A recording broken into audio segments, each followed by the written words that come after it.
In every confrontation, there are two battles, the one you see and the one beneath the surface.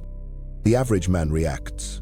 He hears an insult, he defends. He sees a challenge, he explodes. His emotions control him, and that makes him predictable and easy to break. But the strategist watches.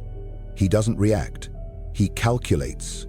While others scream, flinch, or fold, he remains still, cold, unreadable. Not because he's weak, but because silence is the most terrifying response in a world addicted to noise. Machiavelli understood this. He wrote, "It is better to be feared than loved, if you cannot be both." But fear isn't always loud. The most dangerous kind is quiet, composed, polite even, until it strikes. Confrontation isn't about volume. It's about leverage. And the calm man owns the room. His composure makes others doubt themselves. It reverses the pressure. It exposes weakness, because the one who doesn't flinch controls those who do.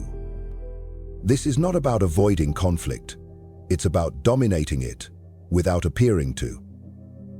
The game is psychological, and those who play it well win before the first word is spoken. In this series, we strip away the emotional fluff and expose the cold, brutal mechanics of power. How to outlast, outmaneuver, and outthink anyone who dares challenge you. Welcome to the storm. Don't fight it. Master it. Welcome to Dark Power, the channel where strategy, psychology, and Machiavellian insight collide. Here, we break down the real laws of power. No sugarcoating, no illusions, just raw, strategic truth. Whether you're dealing with manipulators, rivals, or emotional chaos, we give you the tools to dominate from the shadows. Every episode unlocks the mind of a master strategist, so you're never blindsided again.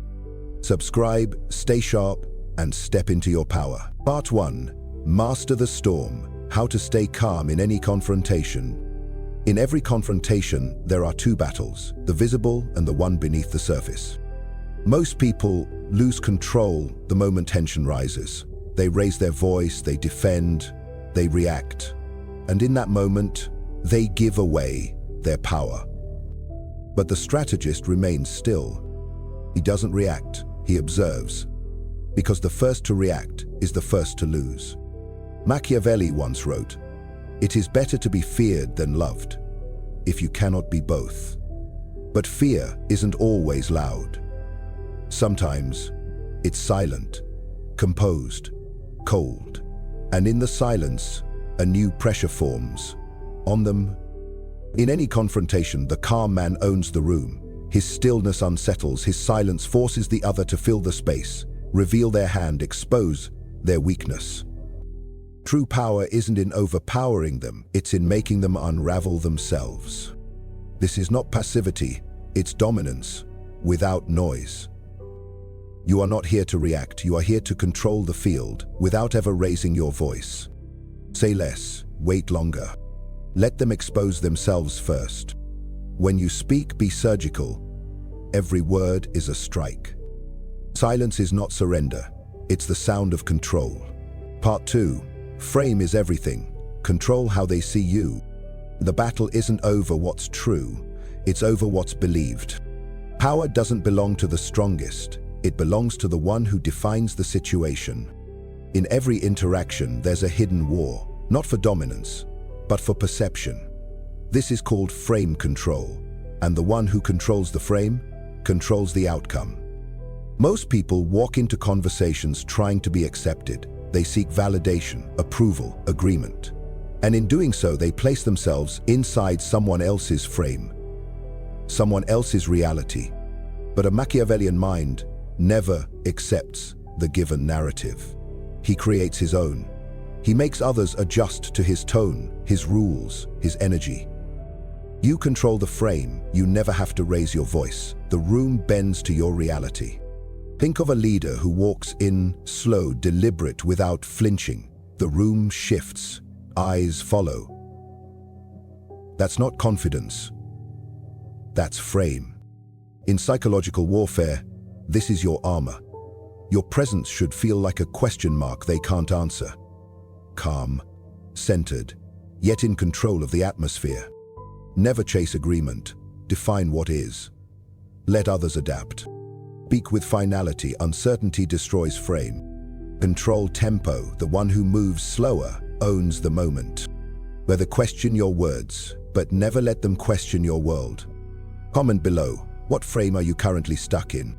And subscribe, because in part 3 we uncover how to weaponize emotional detachment like a true strategist. This game isn't emotional, it's tactical. And you're here to win. Part 3. Emotional detachment. Feel nothing, control everything. Emotions are currency. And if they can buy yours, they own you. Most people are emotionally predictable. Insult them, they react.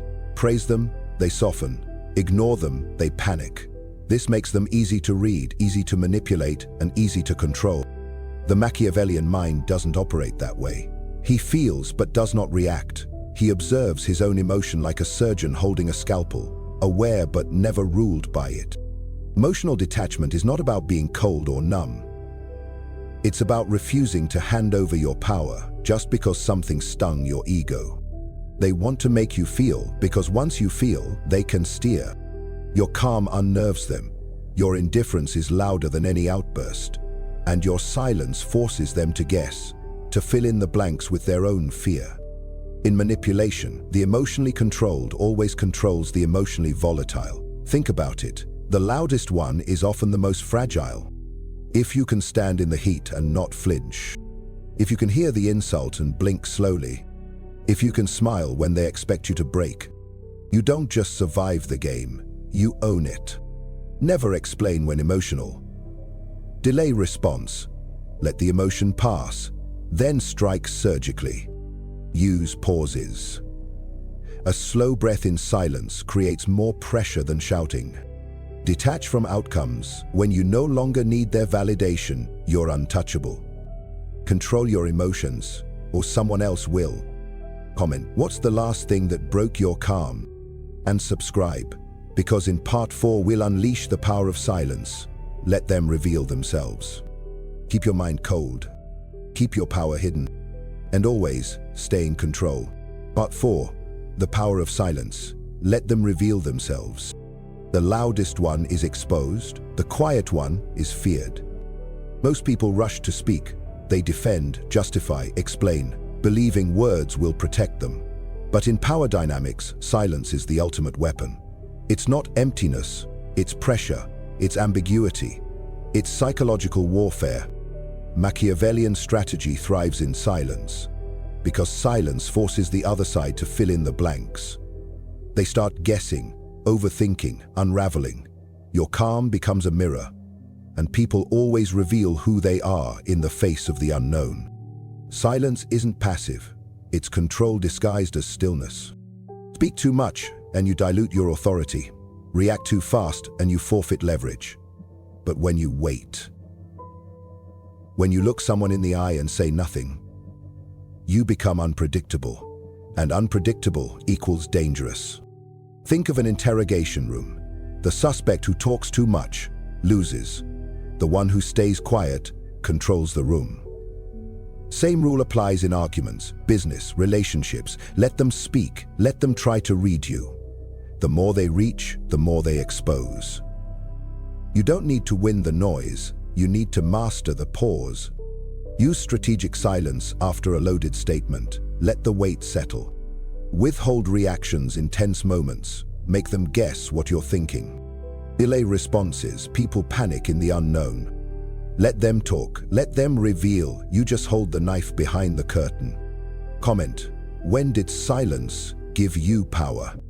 Subscribe, because in part 5, we'll unlock psychological dominance. Control the invisible strings. Words are noise. Silence is strategy. Part 5, psychological dominance. Control the invisible strings. The game isn't played on the surface, it's played in their mind. You don't dominate people by force. You dominate them by making them think you're 2 steps ahead, even when you're standing still. Psychological dominance isn't about yelling, threatening, or overpowering. That's amateur territory. The true strategist uses presence, tone, timing. He turns perception into control. Usual people sense you see through them, they hesitate. When they feel your silence is intentional, they fold. Your goal isn't to win arguments. It's to own the space before the argument begins. Make them second-guess every word they say. Make them wonder what you're not saying. Make them feel you're watching everything, even when you seem disinterested. Think about the boss who doesn't flinch, doesn't interrupt, doesn't react, but everyone in the room tries to impress him. That's not power granted. That's power assumed through psychological presence. Once people start adjusting themselves around you, you've already won. Hold eye contact 1 second longer than comfortable. It asserts quiet control. Use silence plus still body language during tense moments. Let their anxiety work against them. Be selective with praise. When your approval is rare, it becomes valuable. Control isn't about shouting orders. It's about making them want your approval or fear your silence. Comment: have you ever controlled a room without saying a word? And subscribe. Because in part 6, we dive into the manipulator's mind, how they control without force. Don't play by their rules. Rewire the entire game. Part 6, the manipulator's mind, how they control without force. Manipulators don't push, they pull. Quietly, invisibly, effectively. You'll never see them coming. They don't raise their voice. They don't threaten. They don't argue. Instead, they steer. With compliments, with timing, with small decisions that feel like yours. This is the art of covert control. The manipulator doesn't need to dominate directly. They create scenarios where you choose what they already planned. You think it was your idea. That's the genius. That's the trap. The strongest manipulation is the kind you never recognize. They study you, your desires, your fears, your patterns. Then they shape their words around it. They make you feel safe, while they quietly reprogram your boundaries. You say yes when you meant to say no. You explain yourself when you weren't questioned. You chase peace when they created the war. They don't fight your defenses, they seduce their way through them. To beat a manipulator, you must become immune to validation. You must listen to what's not said. You must ask, what do they gain if I believe this? Slow down emotional responses. Manipulators work fastest when you don't pause. Never assume kindness equals loyalty. Judge patterns, not gestures. Reframe decisions. Ask, who benefits most from this choice? Their power comes from your blind spot. Make that blind spot disappear. Comment: have you ever been manipulated by someone who smiled the whole time? And subscribe. Because in part 7, we uncover strategic detachment, how to walk away and win. They use emotions as weapons. You use detachment as a shield. Part 7, strategic detachment, how to walk away and win. Attachment is the leash they use to lead you. Cut it and you become ungovernable. The world teaches you to hold on, fight for the connection, fix the situation, prove your worth. But Machiavellian strategy teaches the opposite. Sometimes the strongest move is to walk away with zero explanation. Strategic detachment is not emotional coldness, it's calculated separation. It's knowing that if your presence is not respected, your absence will teach the lesson. Most people stay because of guilt, habit, or fear of judgment. But those are tools of control, tools others use to own your decisions. The man who can walk away owns the leash. The man who can't is still a pet. In business, relationships, or warfare, detachment lets you act without desperation. It removes need, and without need, you become untouchable. They want you emotional. They want you invested. Because emotion means reaction, and reaction means control. Walk away with silence. Walk away with dignity. And if they ask why, don't answer. Before reacting, ask, if I say nothing, what power do I keep? Never explain your absence. Let your silence echo. Practice letting go of people who drain your focus. No closure, no drama, just vanish. Village, they'll feel it more when you disappear than when you argue. Comment. What have you held on to for too long? And subscribe, because in part 8 we'll break down Divide and Rule, the psychology of fragmented power. They want you chained to reaction. You move like a ghost with a blade. Part 8. Divide and Rule. The psychology of fragmented power. United minds are dangerous. Divided minds are manageable. The smartest manipulators don't attack strength directly. They break it from within. They whisper doubts. They feed egos. They reward loyalty selectively. And before long, what was once a united force becomes a fractured mess. This is the ancient tactic of divide and rule, not by force, but by influence. Machiavelli knew this well. He advised rulers to sow discord among rivals, never letting any alliance grow strong enough to challenge the throne.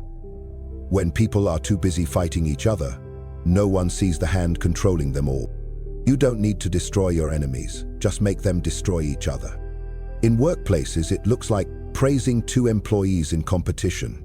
In families, it's telling each person a slightly different story. In friendships, it's planting a subtle seed of mistrust. You don't shout, you imply. You don't lie, you distort. Just enough to trigger pride, jealousy, or suspicion, and let the psychology unravel them. When observing a group, identify emotional fault lines. Ego, loyalty, insecurity. Feed them subtle contradictions or competing rewards.